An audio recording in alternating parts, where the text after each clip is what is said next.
Reading by Kristen Hughes. Jane Eyre by Charlotte Brontë. Chapter 19.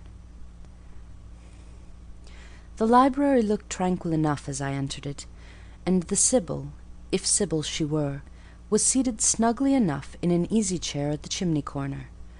She had on a red cloak and a black bonnet, or rather a broad-brimmed gypsy hat tied down with a striped handkerchief under her chin. An extinguished candle stood on the table. She was bending over the fire, and seemed reading in a little black book, like a prayer book, by the light of the blaze. She muttered the words to herself, as most old women do, while she read. She did not desist immediately on my entrance. It appeared she wished to finish a paragraph. I stood on the rug and warmed my hands, which were rather cold with sitting at a distance from the drawing-room fire. I felt now as composed as ever I did in my life. There was nothing indeed in the gypsy's appearance to trouble one's calm. She shut her book and slowly looked up. Her hat brim partially shaded her face, yet I could see, as she raised it, that it was a strange one. It looked all brown and black. Elf locks bristled out from beneath a white band which passed under her chin, and came half over her cheeks, or rather jaws. Her eyes confronted me at once, with a bold and direct gaze. "Well, and you want your fortune told?" she said, in a voice as decided as her glance, as harsh as her features. "I don't care about it, mother. You may please yourself, but I ought to warn you, I have no faith." "It's like your impudence to say so. I expect it of you. I heard it in your step as you crossed the threshold." "Did you? You've a quick ear." "I have, and a quick eye, and a quick brain." "You need them all in your trade." "I do, especially when I've customers like you to deal with. Why don't you tremble?" "I'm not cold." "Why don't you turn pale?" "I am not sick." "Why don't you consult my art?" "I'm not silly." The old crone nickered a laugh under her bonnet and bandage. She then drew out a short black pipe, and lighting it, began to smoke. Having indulged a while in this sedative, she raised her bent body, took the pipe from her lips, and while gazing steadily at the fire, said very deliberately, "You are cold, you are sick, and you are silly." "Prove it," I rejoined. "I will, in a few words. You are cold because you are alone. No contact strikes the fire from you that is in you. You are sick because the best of feelings, the highest and sweetest given to man, keeps far away from you. You are silly because you suffer as you may. You will not beckon it to approach, nor will you stir one step to meet it where it waits you." She again put her short black pipe to her lips, and renewed her smoking with vigour. "You might say all that to almost any one who you knew lived as a solitary dependent in a great house." "I might say it to almost any one, but would it be true of almost any one?" "In my circumstances." "Yes, just so, in your circumstances. But find me another precisely placed as you are." "It would be easy to find you thousands." "You could scarcely find me one. If you knew it, you are peculiarly situated. Very near happiness. Yes, within reach of it. The materials are all prepared. There only wants a movement to combine them. Chance laid them somewhat apart. Let them be once approached, and bliss results." "I don't understand enigmas. I never could guess a riddle in my life." "If you wish me to speak more plainly, show me your palm." "And I must cross it with silver, I suppose?" "To be sure." I gave her a shilling. She put it into an old stocking-foot, which she took out of her pocket, and having tied it round and returned it, she told me to hold out my hand. I did. She arched her face to the palm, and pored over it without touching it. "It is too fine," said she.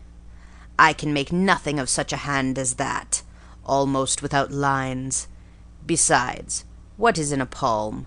Destiny is not written there." "I believe you," said I. "No," she continued. "It is in the face, on the forehead, about the eyes, in the lines of the mouth. Kneel and lift up your head." "Ah, now you are coming to reality," I said as I obeyed her.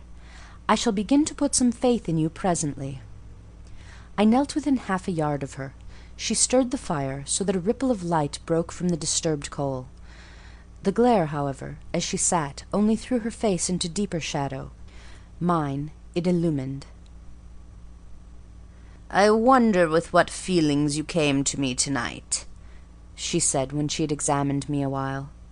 "I wonder what thoughts are busy in your heart during all the hours you sit in yonder room with the fine people flitting before you like shapes in a magic lantern.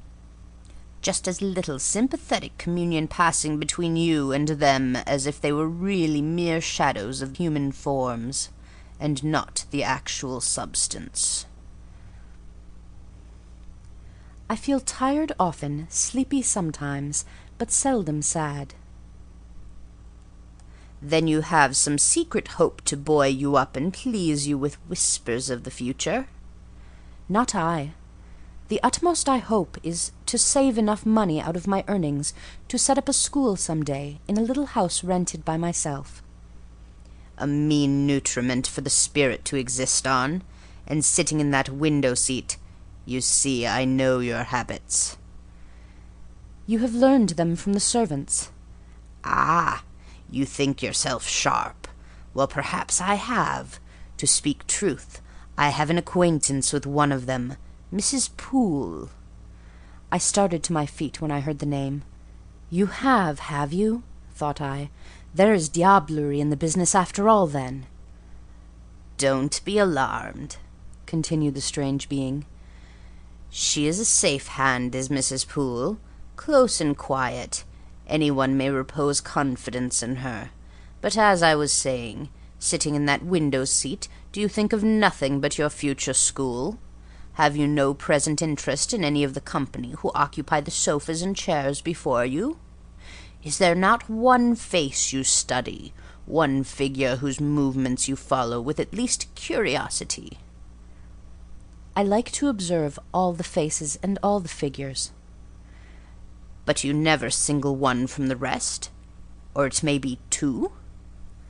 "I do frequently, when the gestures or looks of a pair seem telling a tale. It amuses me to watch them." "What tale do you like best to hear?" "Oh, I have not much choice." They generally run on the same theme, courtship, and promise to end in the same catastrophe, marriage. "And do you like that monotonous theme?" "Positively I don't care about it. It is nothing to me." "Nothing to you? When a lady, young and full of life and health, charming with beauty and endowed with the gifts of rank and fortune, sits and smiles in the eyes of a gentleman you—" "I what?" "You know, and perhaps think well of." "I don't know the gentlemen here. I have scarcely interchanged a syllable with one of them; and as to thinking well of them, I consider some respectable and stately and middle-aged, and others young, dashing, handsome, and lively; but certainly they are all at liberty to be the recipients of whose smiles they please, without my feeling disposed to consider the transaction of any moment to me." "You don't know the gentlemen here? You have not exchanged a syllable with one of them? Will you say that of the master of the house?" "He is not at home." "A profound remark! A most ingenious quibble! He went to Millcote this morning, and will be back here to-night or to-morrow. Does that circumstance exclude him from the list of your acquaintance? Blot him, as it were, out of existence?" "No, but I can scarcely see what Mr. Rochester has to do with the theme you had introduced." "I was talking of ladies smiling in the eyes of gentlemen, and of late so many smiles have been shed into Mr. Rochester's eyes that they overflow like 2 cups filled above the brim. Have you never remarked that?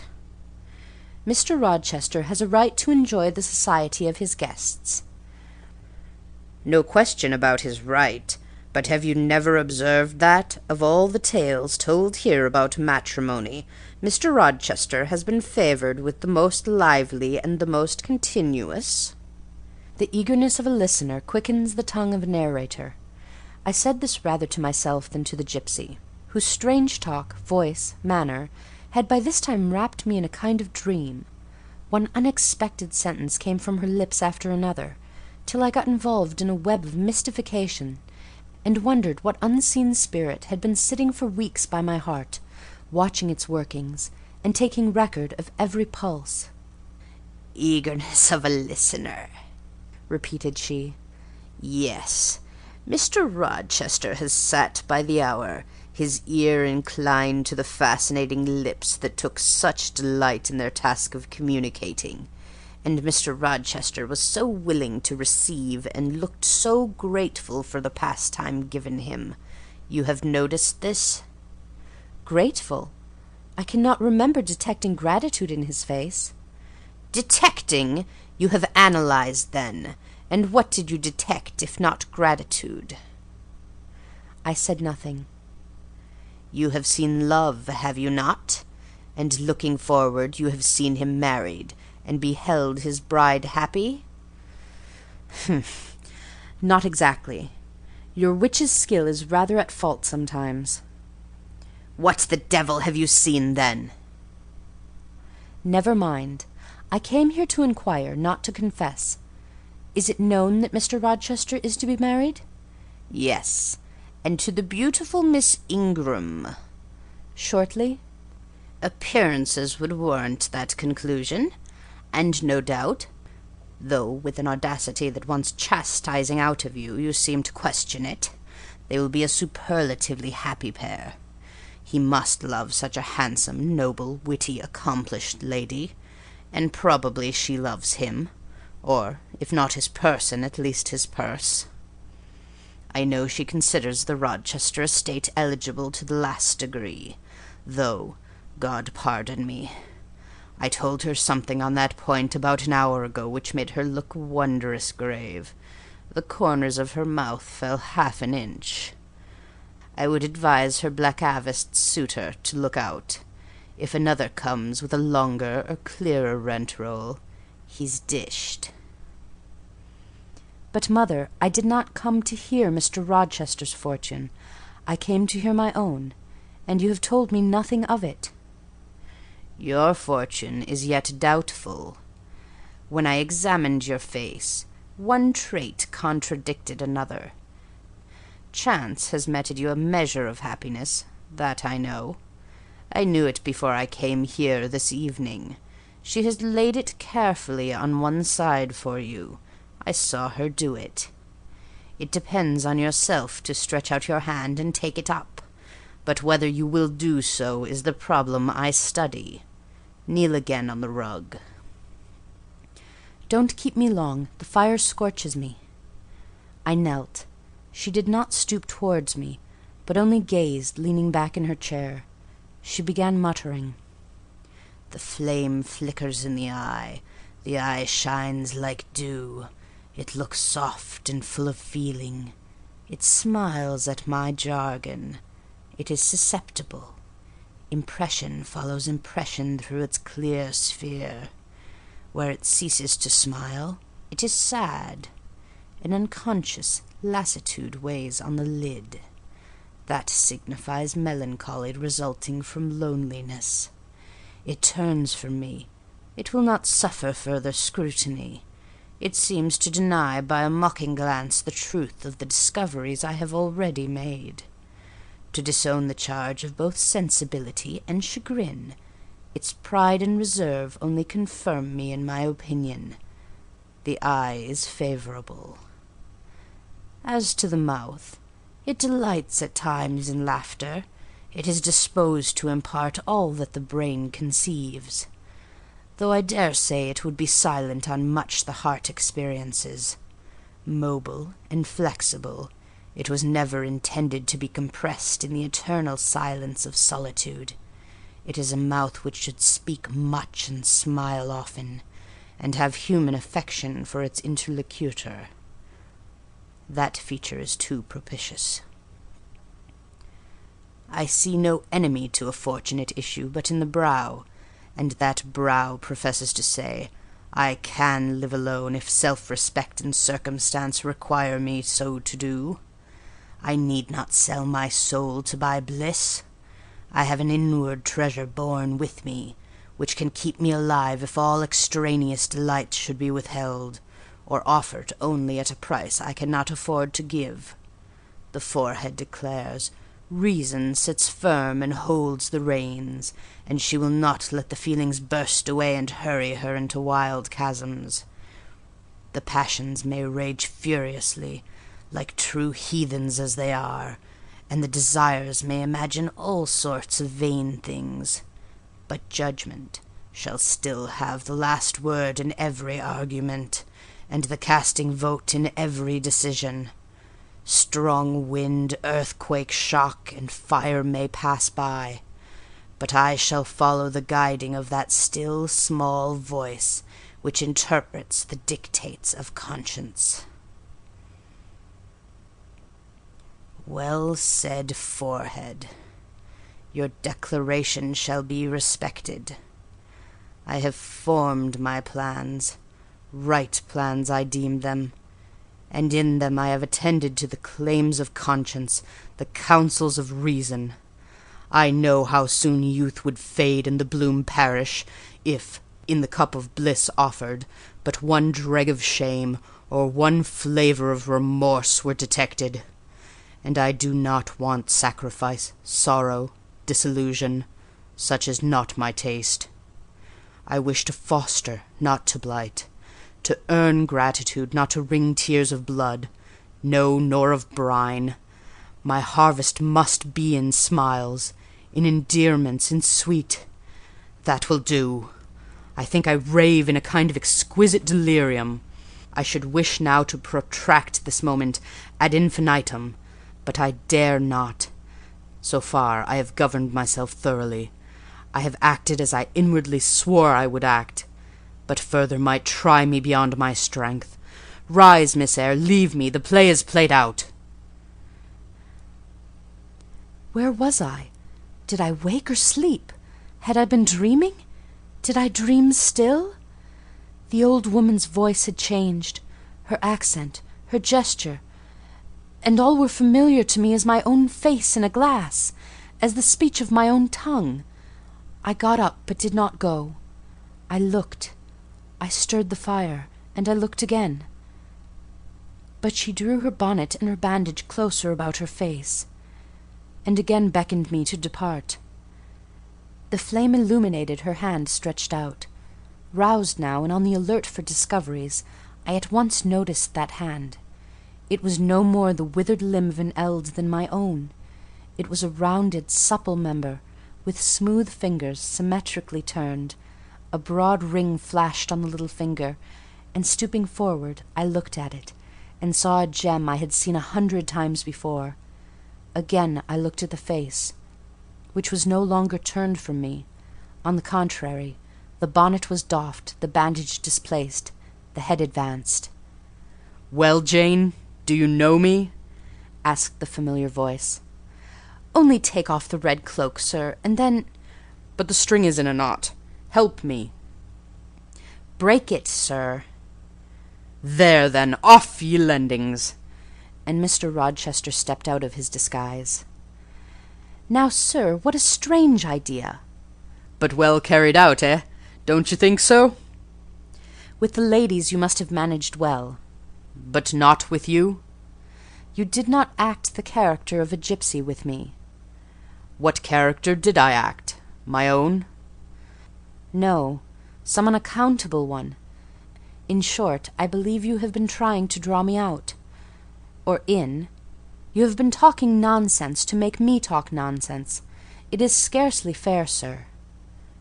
"Do you forgive me, Jane?" I cannot tell till I have thought it all over. If, on reflection, I find I have fallen into no great absurdity, I shall try to forgive you. But it was not right." "Oh, you have been very correct, very careful, very sensible." I reflected, and thought on the whole I had. It was a comfort, but indeed I had been on my guard almost from the beginning of the interview. Something of masquerade I suspected. I knew gipsies and fortune-tellers did not express themselves as this seeming old woman had expressed herself. Besides, I had noted her feigned voice, her anxiety to conceal her features. But my mind had been running on Grace Poole, that living enigma, that mystery of mysteries, as I considered her. I had never thought of Mr. Rochester. "Well," he said, "what are you musing about? What does that grave smile signify?" "Wonder and self-congratulation, sir. I have your permission to retire now, I suppose?" "No, stay a moment, and tell me what the people in the drawing-room yonder are doing." "Discussing the gipsy, I dare say." "Sit down. Let me hear what they said about me." "I had better not stay long, sir. It must be near 11 o'clock. Oh, are you aware, Mr. Rochester, that a stranger has arrived here since you left this morning?" "A stranger? No. Who can it be? I expected no one. Is he gone?" "No. He said he had known you long, and that he could take the liberty of installing himself here till you returned." "The devil he did! Did he give his name?" "His name is Mason, sir, and he comes from the West Indies. From Spanish Town in Jamaica, I think." Mr. Rochester was standing near me. He had taken my hand, as if to lead me to a chair. As I spoke, he gave my wrist a convulsive grip. The smile on his lips froze. Apparently a spasm caught his breath. "Mason, the West Indies," he said, in the tone one might fancy a speaking automaton to announce its single words. "Mason, the West Indies," he reiterated, and he went over the syllables 3 times, growing, in the interval of speaking, whiter than ashes. He hardly seemed to know what he was doing. "Do you feel ill, sir?" I inquired. "Jane, I've got a blow. I've got a blow, Jane," he staggered. "Oh, lean on me, sir." "Jane, you offered me your shoulder once before. Let me have it now." "Yes, sir, yes, and my arm." He sat down and made me sit beside him. Holding my hand in both his own, he chafed it, gazing on me at the same time with the most troubled and dreary look. "My little friend," said he, "I wish I were in a quiet island with only you, and trouble and danger and hideous recollections removed from me." "Can I help you, sir? I'd give my life to serve you." "Jane, if aid is wanted, I'll seek it at your hands. I promise you that." "Thank you, sir. Tell me what to do. I'll try at least to do it." "Fetch me now, Jane, a glass of wine from the dining-room. They will be at supper there, and tell me if Mason is with them, and what he is doing." I went. I found all the party in the dining-room at supper, as Mr. Rochester had said. They were not seated at table. The supper was arranged on the sideboard. Each had taken what he chose, and then stood about here and there in groups, their plates and glasses in their hands. Everyone seemed in high glee. Laughter and conversation were general and animated. Mr. Mason stood near the fire, talking to Colonel and Mrs. Dent, and appeared as merry as any of them. I filled a wine-glass. I saw Miss Ingram watch me frowningly as I did so. She thought I was taking a liberty, I dare say, and I returned to the library. Mr. Rochester's extreme pallor had disappeared, and he looked once more firm and stern. He took the glass from my hand. "Here is to your health, ministrant spirit," he said. He swallowed the contents and returned it to me. "What are they doing, Jane?" "Laughing and talking, sir." "They don't look grave and mysterious, as if they had heard something strange?" "Not at all.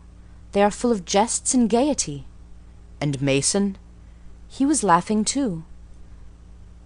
"If all these people came in a body and spat at me, what would you do, Jane?" "Turn them out of the room, sir, if I could." He half smiled. "But if I were to go to them, and they only looked at me coldly, and whispered sneeringly amongst each other, and then dropped off and left me one by one, what then? Would you go with them?" "I rather think not, sir. I should have more pleasure in staying with you." "To comfort me?" "Yes, sir, to comfort you, as well as I could." "And if they laid you under a ban for adhering to me?" "I probably should know nothing about their ban, and if I did, I should care nothing about it." "Then you could dare censure for my sake?" "I could dare it for the sake of any friend who deserved my adherence, as you, I am sure, do." "Go back now into the room. Step quietly up to Mason and whisper in his ear that Mr. Rochester has come and wishes to see him. Show him in here, and then leave me." "Yes, sir." I did his behest. The company all stared at me as I passed straight among them. I sought Mr. Mason, delivered the message, and preceded him from the room. I ushered him into the library, and then I went upstairs. At a late hour, after I had been in bed some time, I heard the visitors repair to their chambers. I distinguished Mr. Rochester's voice, and heard him say, "This way, Mason. This is your room." He spoke cheerfully. The gay tones set my heart at ease. I was soon asleep. End of chapter 19.